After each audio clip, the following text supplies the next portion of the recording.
साधकों, दूसरा जो प्रश्न है जो किसी एक साधक का नहीं है, ढेरों साधकों के प्रश्न है। जब लाइव आया तो इसके बाद हमारे पास बहुत से साधकों के प्रश्न आने लगे, फ्रेंड रिक्वेस्ट आने लगी, और उसमें एक ही जैसा प्रश्न होता था, गुरुजी आप अपने आश्रम का एड्रेस दे दीजिए, मैं आपके पास आना चाहता हूँ, आप मेरी कुंडली ऊर्ध्व कर दीजिए। ज़्यादातर साधकों ने लिखा कि गुरुजी मैं अपनी कुंडली ऊर्ध्व कराना चाहता हूँ, आप ऊर्ध्व कर दीजिए। भिन्न भिन्न तरह से उन्होंने मतलब अपना प्रश्न किया या इच्छा व्यक्त की। हाँ, इन सभी साधकों का मैं उत्तर देना चाहूँगा। सबसे पहले कि मेरी पुस्तकों में लिखा हुआ कि कुंडलिनी कब जागृत होती है, मैंने वीडियो में भी बताया हुआ है। जैसे कुछ वीडियो पड़े हुए हैं, योग कैसे करें, अथवा कई बार ऐसा अवसर आया है जब शिविर में कभी कभी साधकगण भी प्रश्न कर देते हैं कि गुरुजी मेरी कुंडलिनी ऊर्ध्व कर दीजिए, या कुंडलिनी मेरी कैसे ऊर्ध्व होगी, हमें क्या करना होगा। तो मैं यही कहना चाहूँगा साधकों, सभी साधकों को से जिन्होंने ऐसा मुझे लिखा है कि गुरुजी मैं कुंडलिनी ऊर्ध्व करवाना चाहता हूँ। अच्छी बात है, अच्छी सोच है। वैसे मैंने कई बार बोल चुका हूँ कि कुंडलिनी कब ऊर्ध्व होती है, उसके लिए कठोर अभ्यास का होना अति आवश्यक है। अभ्यास इतना होना चाहिए कि जब चित्त,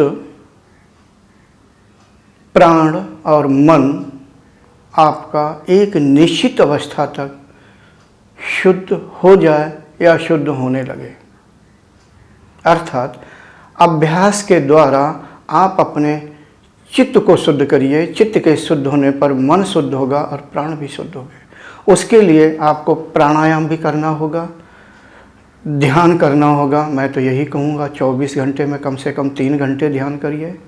प्राणायाम कम से कम 2 बार करिए, सुबह और शाम को। प्राणायाम के विषय में मैं यही कहता हूँ कि भस्त्रिका प्राणायाम और अनुलोम विलोम। अनुलोम विलोम प्राणायाम में आंतरिक कुंभक महत्वपूर्ण है। जो साधक हमारे नज़दीक आए या शिविर में आए हुए हैं उनको मैं यही 2 प्राणायाम बताता हूँ। इससे चित्त शुद्धि जल्दी से होती है, सूक्ष्म शरीर जल्दी शुद्ध हो जाता है, कुल मिलाकर के जल्दी से आंतरिक विकास होने लगता है, प्राणवायु जल्दी से ऊर्ध्व होने लगती है। प्राणवायु ऊर्ध्व होना ही पर्याप्त नहीं है, बल्कि चित्त का एक निश्चित अवस्था तक शुद्ध होना जरूरी है, मन का एक निश्चित अवस्था तक शुद्ध होना जरूरी है। और इसके अलावा साधक का समाज के प्रति व्यवहार अच्छा होना चाहिए, एक साधक जैसा।